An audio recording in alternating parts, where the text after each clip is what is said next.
All right, so there does seem to me to be a rebirth of a defense of free speech starting again on the left, possibly. I see a little something happening. Jonathan Haidt at Heterodox and some of the other organizations you're involved in FIRE, there is this group of people kind of making a comeback on the left. I'm not so sure it can hold. I hope it can hold. But what do you make of how this sort of bounces back, where sometimes free speech is something that the left holds more dear, sometimes it's something the right holds more dear, and it kind of switches as the decades go by? Well, my perspective, and I'm not, far be it for me to pull out the age card, but I think I've seen a few more decades than you have, and that it's been a constant that was very well summed up by Nat Hentoff, whom you would have loved. I don't know if you ever crossed paths with him, but he was a great free speech stalwart, and he wrote a book whose title really says it all: Freedom of Speech for Me, but not for thee, how the left and right relentlessly censor each other. And he wrote that decades ago. But it's always been true that most people, being human, believe in free speech in general, but those ideas that they hate or despise or think are dangerous should be the exception. Let's go back to Skokie, where ACLU members, even 15% of these diehard stalwart ACLU members, I'm not surprised that the one exception they want to make is for speech that's denigrating civil liberties and human rights. But I had a friend who was the executive director of the National Coalition Against Censorship, and she put it so well. She said, Nadine, everyone has his or her Skokie.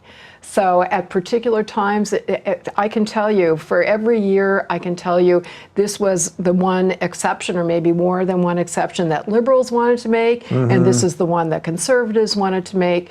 And I would say, in general, you know, like, let's amend the Constitution so that it is a crime to burn the American flag. That has been supported by many, if not most, conservatives, and by a lot of liberals as well. And there's not been, I think that is the single most hated expression in my lifetime, because no other expression has led to a constitutional amendment coming within a hair's breadth of being ratified. More than 2/3 of the Senate, of the House approved it, came within one vote short of 2/3 of the Senate, and more than 3/4 of the states.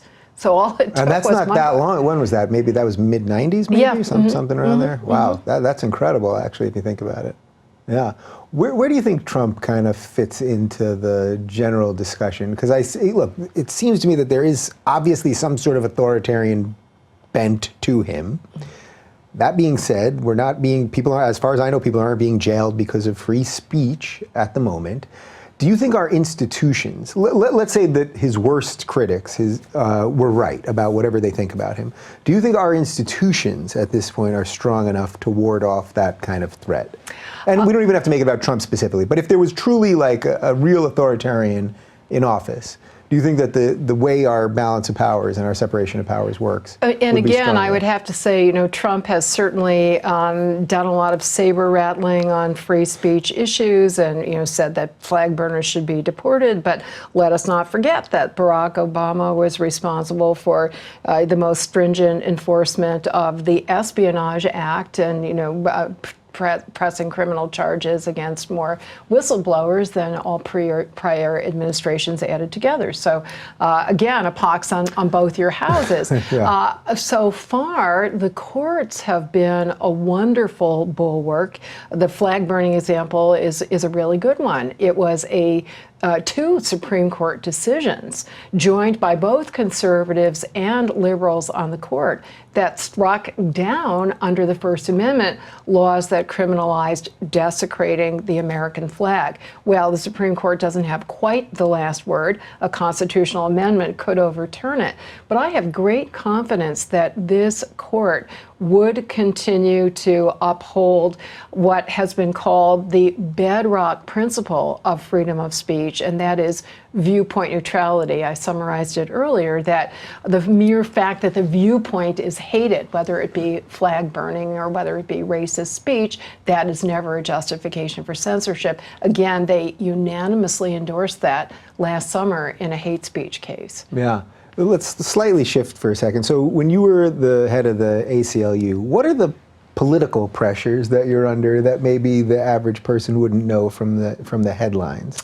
Like involvement with politicians, with lobbyists, et cetera, et cetera. So the ACLU is, and I was personally involved in lobbying and testifying. I still do testify before Congress occasionally. And I would say, to me, it was a very privileged position because we did not have to be directly concerned about partisan political pressures. We could simply make alliances and work with anybody that we thought could support an issue that advanced our cause, even if we disagreed with them on other issues. And I remember, to me, it was a great source of pleasure. I remember on one piece of legislation testifying before the Senate Judiciary Committee, and the chair was Orrin Hatch, and the ranking minority member was Ted Kennedy, and they were both supporting the same pro-civil liberties position. Yeah, and I was testifying together with the head of the National Association of Evangelicals and the head of the Mormon Church. And despite all of the differences on so many other issues, the fact that we could make common concern that was on principles of religious liberty and freedom of thought and freedom of belief, that's what I feel is deteriorating a little bit. So last year, I testified a couple of times on campus free speech issues, and the bipartisanship had really worn down, even though the theme was freedom of speech on campus, and even though the chair of the committee, who was Lamar Alexander, Republican, and Patty Murray, the ranking member, Democrat, they were both really solid and great on the issue. But the other members of the committee just used it as opportunities to trot out their own ideas of which free speech was bad and should be suppressed. So some of the Republicans were saying taking a knee by athletes should be punished, and some of the Democrats were really saying Trump is violating free speech. And there was too much political grandstanding. Right, and that's why, for as critical as I am for the left, I don't want free speech to become, I don't want it to be a political issue in the first place. I don't want it to be that the right, which at the moment I see more tolerance related to diversity of ideas, I don't want that to be the home. I want there to be a balance, otherwise we're just going to end up in that morass Well, forever. I may be a little bit skeptical, but I think that people tend to be result-oriented, and that on the right there may be much more support for freedom of speech on campus because they see that it's views on the right that are being squelched. Now, in fairness, I'll give you a counterexample. Many years ago, during this first surge of political correctness on campus, Mitch McConnell, let me put it backwards. It was Henry Hyde, a conservative Catholic from Illinois who was completely on the opposite side of the ACLU on abortion and gay rights. He really was so strong on campus free speech that he sponsored a bill that would have required all private universities to respect the same free speech rights that public universities are required to observe under the Constitution. Many people don't know this, but the Constitution only applies to government, including state universities, but not private universities. How did you guys feel about that? Well, we totally supported the legislation. Again, that would be a difference between libertarians and civil libertarians. My libertarian friends would say, keep the government out of it, let the private institutions decide.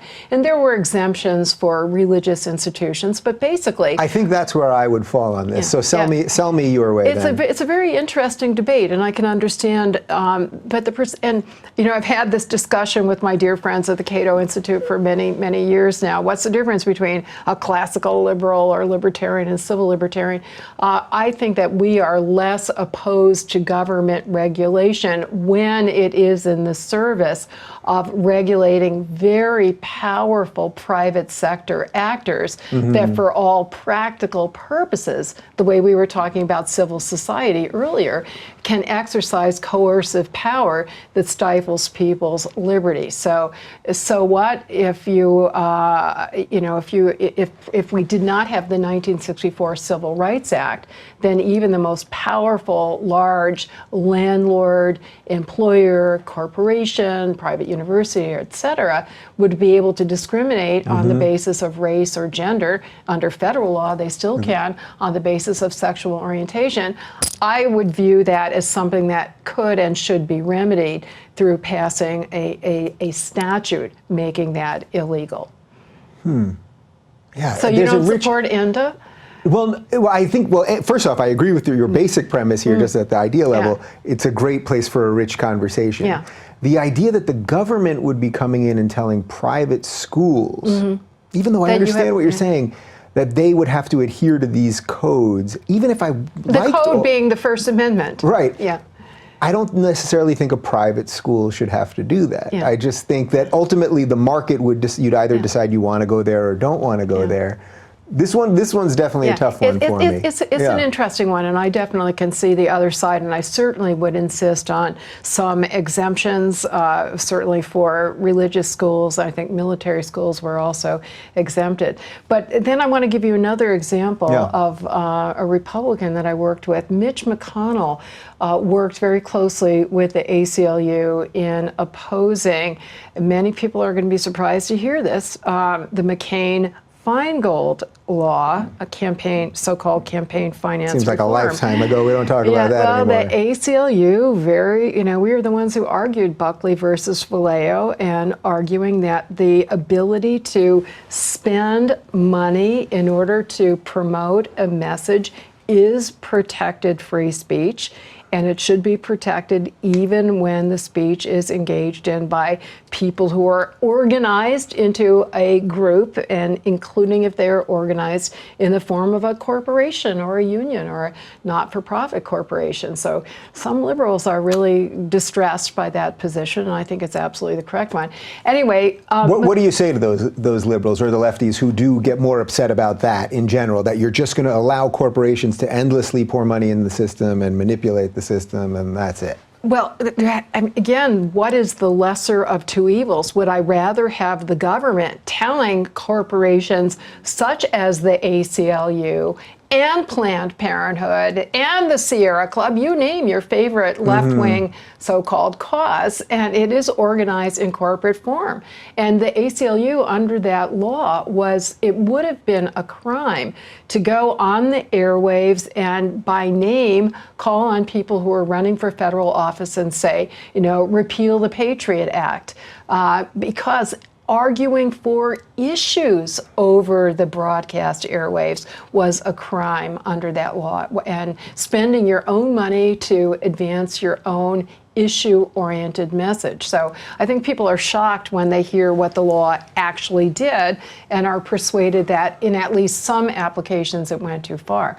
Well, McConnell became such a supporter of free speech as a result of working on this issue that he actually changed his position on the flag-burning amendment. He had been a big proponent of it, and having seen how important freedom of speech was, including for what to liberals is a very controversial form of speech, namely spending money in the political process, he said, well, I've got to stick to principles here, and we should not amend the Constitution to outlaw another controversial expression. So I thought that was a really wonderful idea of not just being result-oriented toward your own ideological concerns, but seeing the overarching principle and following it. It's almost like if you actually have the debate, you might change people's mind and be surprised who your allies suddenly are. Is there any country that is protecting these rights better than we are? No. For as screwy as our system may be? No. Well, let me make, on sexual expression, the United States is much more repressive than many European countries. But in what regard? You mean with what can be seen in magazines or something? Yeah, so we still have, not only sexual expression, but four-letter words. Thank goodness we're not broadcasting, because I still get bleeped, even when I try. You can say whatever you want here. Okay. All 7 of them. Okay. Well, and one of them appears, and I'm not even sure if this was one of these 7, but "fuck the draft" was upheld in a very important free speech case by the United States Supreme Court, and it's a case that has ramifications for hate speech as well. But I cannot describe the facts of that case on radio or TV, and that's laughable in other countries. Yeah. And we still have anti-obscenity. Well, let's not forget the brouhaha about the wardrobe malfunction at Super Bowl. So we're much more puritanical, but when it comes to political expression, there's no country that gives as much protection as we do, including for hateful, racist speech and misogynistic speech, including for defamation, defamatory falsehoods about public officials and public figures. And that's why there are so many libel lawsuits that are brought in the UK against what would be clearly protected speech in this country. Yeah, but you do believe in our libel laws here? Yes, I'm sure I would want to trim them back a little bit, but on the whole, we're quite protective. So if it's a matter of public concern or public official or public figure, you get quite a bit of leeway. You can't be held culpable unless you have acted intentionally or recklessly, and I think that's correct. And one of the things— Right, they're pretty specific. Yeah, one of the things that Trump wanted to do, as he said, was to reform the libel laws to make it easier for a public official to collect damages. And, a lot of people say, oh, come on, Nadine, Britain and Germany and France and Canada and Australia, it's not as if they are totalitarian, authoritarian countries. But if you read the examples in my book of the kinds of speech that are being punished, even with imprisonment, even with criminal fines, and that's the tip of the iceberg, because for every punishment there are countless numbers of self-censorship incidents. It would really make your skin crawl. And I give examples. No matter what your ideology is, you should find something in there that you would say, oh my goodness, I can't believe it.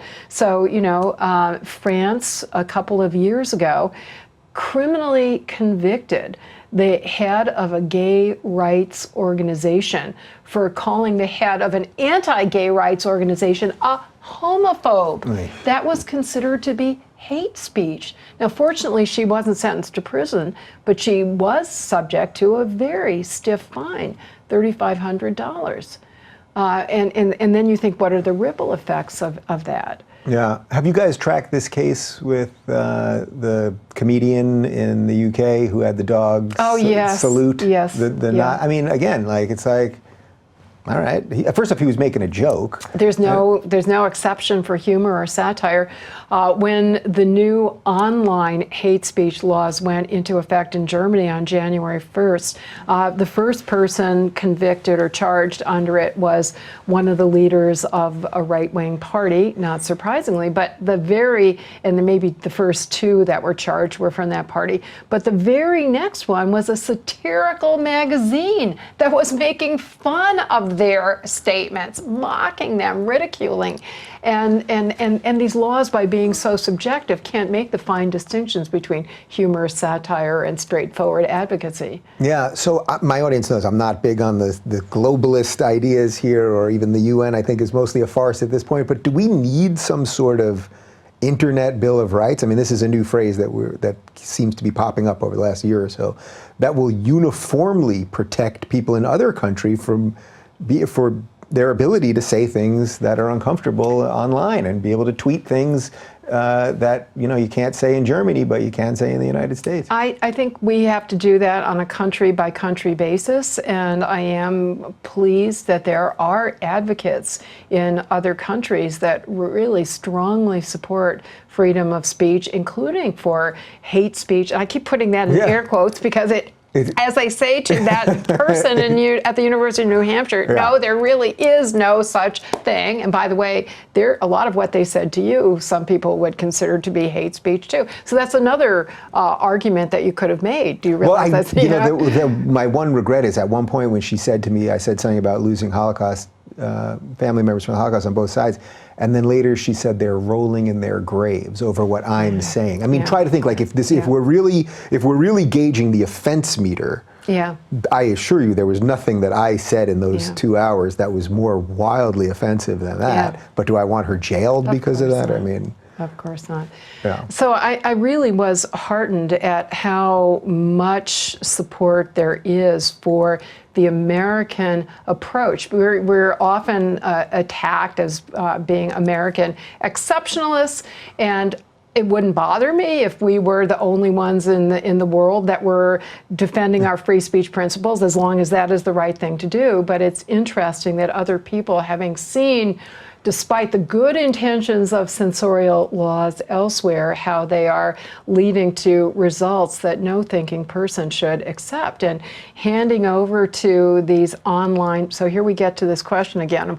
I'll put it this way, Dave, what's the lesser of two evils? To allow these private agglomerations of power, internet companies pick and choose whose speech is allowed and who's not, and enforcing their own concepts of hate speech or pornography or permissible or impermissible nudity, to pick just a few examples that they enforce. Would I rather have them have that enormous power, or would I rather have the government say, no, we're going to check your power to restrict other people's free speech rights? And to me, that's a very difficult issue. Yeah, so that's exactly where we were before with the universities. That's where I would say ultimately, right now, our I don't know how many internet companies we have, let's say Comcast, Spectrum, I don't know, they're all one at some level. You're thinking of the net neutrality issue. Yeah. And I'm thinking of the social media that, the Facebooks and the Twitters having these armies of enforcers saying that's hate speech, we're going to take it down. Right. So I guess what I would say is that if there were certain internet companies that were saying, all right, well, we're not going to allow pornography on our pipes, or we're not going to allow this type of speech or that type of speech, I would still prefer that you as the consumer would have more choice than the government saying we have to enforce all these things this way. Totally. But because of the internet now, I know this is a unique situation related to free speech that's a little... I mean, in my ideal world, I'm completely with you. The question is, and I'm not an economist, my husband is, and he tells me that it's very complicated,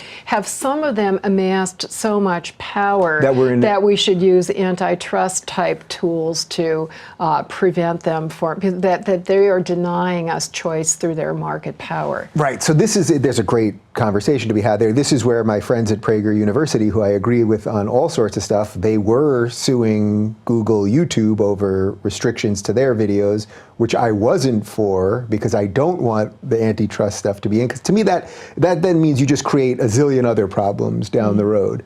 But that's a great place for a free speech person and an economist and probably a technology guy to all sit down and work this stuff out without choking each other. There was to me, really frightening story in the New York Times a few weeks ago featuring Facebook's deletion center. That's what it was actually called. This huge building in Berlin where they had literally hundreds of people that are looking at individual posts and deciding, should this be deleted and should it not be deleted? And it was, and the examples, you realize how inevitably subjective it is. Ultimately, when they took down this comment that was posted by the politician, she was calling certain Muslim men rapists. And the question was she referring to the particular Muslim immigrants who were, in fact, convicted rapists? There was a horrible incident on New Year's Eve a couple of years ago, in which case one would hope that would be protected speech because she's describing something factual. Or was she perhaps insinuating that all Muslim men are rapists, which would be a generalization that I would find objectionable, but it would be illegal under German law. And the official, these people, it's their whole job to make these decisions. They couldn't agree between themselves. Yeah. And so, of course, if you're not sure which way it goes and you're facing a 50 million euro fine if the German government says it is hate speech, well, guess what? Which way? Yeah. Yeah. What do you think right now is our biggest censorship threat? What do you think is coming on the horizon? I'm going to be very general because it's been the same answer I've had throughout my decades of activism, which is lack of public understanding and awareness of what the First Amendment is, what it does protect, what it does not protect, what the rationales are. I truly believe that the more people understand both what the principles are and how we have evolved toward those principles through historic experience, that people will be supportive. So I'm curious, during the whole NFL kneeling thing, I made a couple of videos about it, and obviously we talked about it on the show, but I basically was saying, look, this is free speech working. The president said what he said. Now, I would certainly prefer that the president not call people sons of bitches, right? But he's entitled to free speech. He didn't try to enact a law to stop him. So he spoke. The players could then kneel or not kneel, so they were able to do what they wanted. The owners could then, fine the players or not, so they got to do what they wanted. The fans could say, I'm going to buy jerseys and attend games, or I'm not going to. So everyone's speech and action was protected. You might have some consequences for it, but to me it was a great example of the whole thing working. Messy, but working. Do you think that's a fair estimation? I absolutely agree with that, and I had a quite similar analysis myself, to the disappointment of people who did not realize that the NFL as a private entity has its own rights, including its own free speech rights. And I thought it was interesting that some of the owners said they would allow their players to express their protests. In that case, though, is Trump getting it as close to where it could be an issue for the ACLU or other similar organizations as he can without directly calling for a law? Because there is some other, I don't even know what that phrase is, but there's something else happening there when he's calling if he people. If he were threatening to pass a law, and he did that in one other context. I think he threatened that there should be an FCC license should be taken away from some broadcaster. That comes much closer to the line. And the principle, Dave, you're exactly right. He does not give up his free speech rights by virtue of being a government official.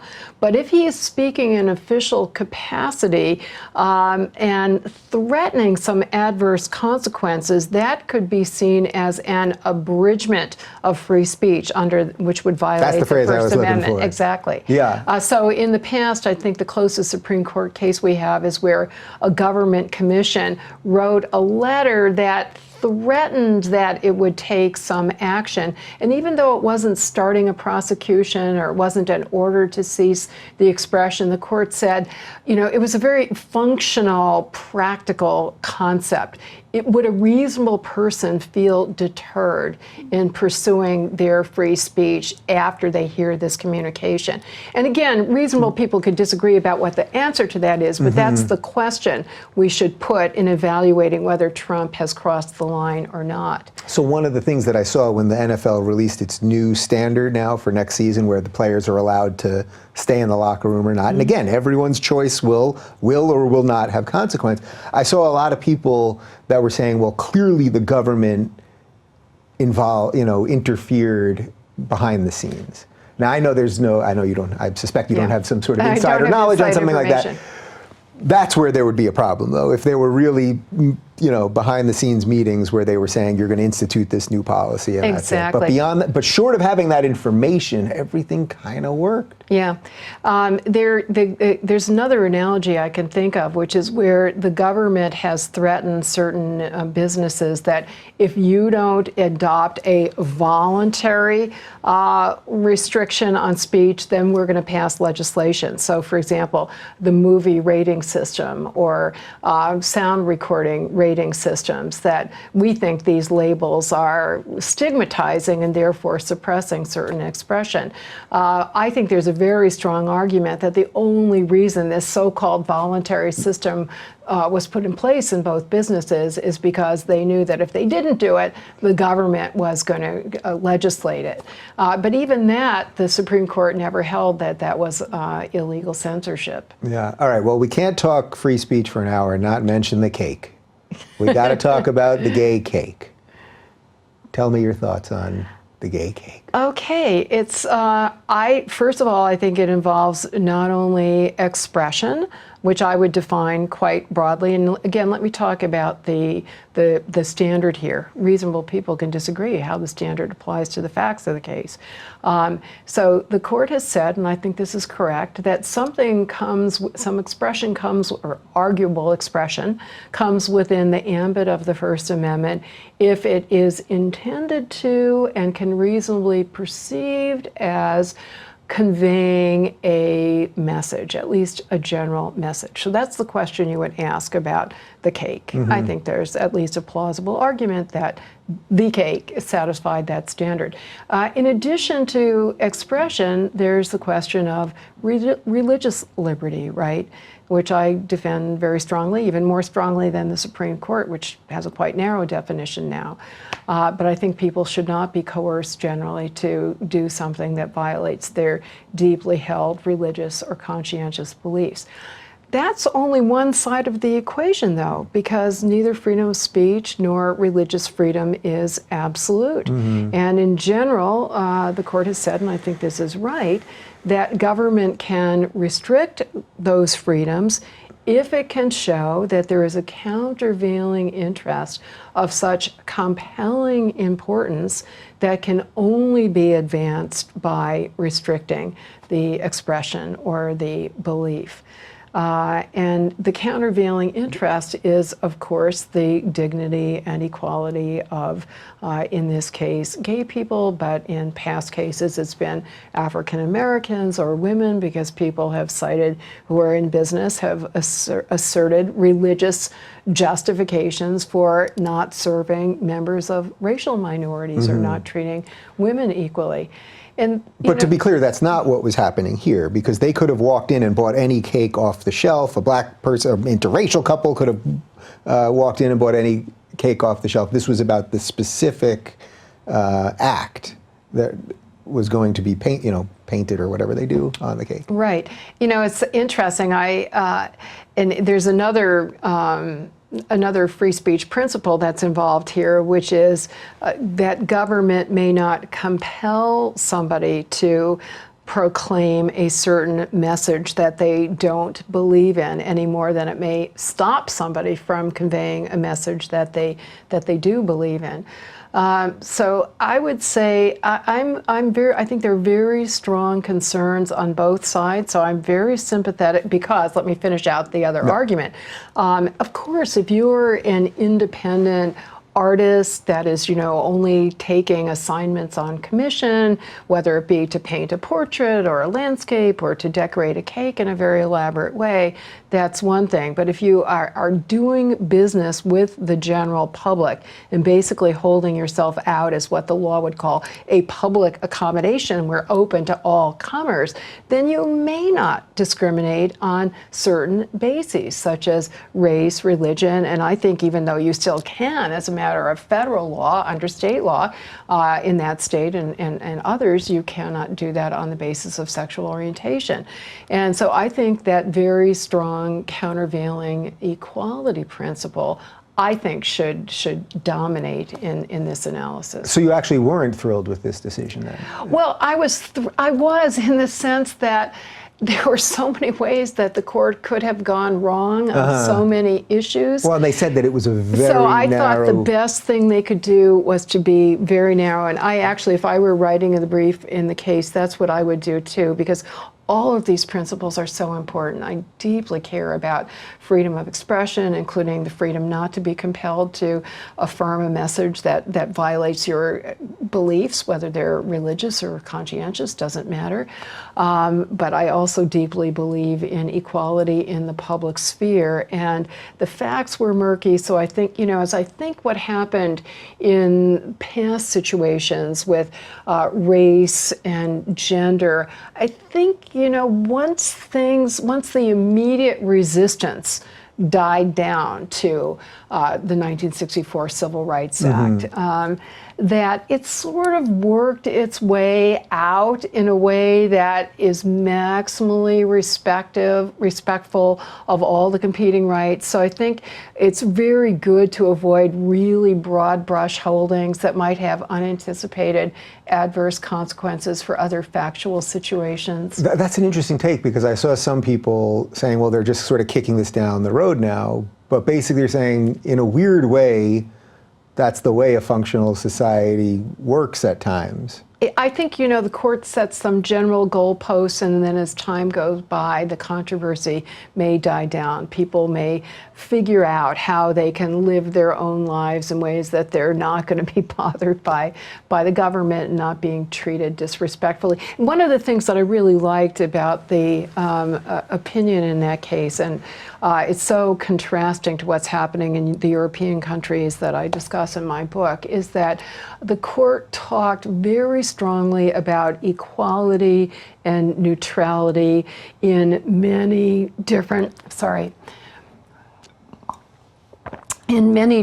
contexts. So not only that you should be treated with equal dignity regardless of who you are, but also regardless of what you believe.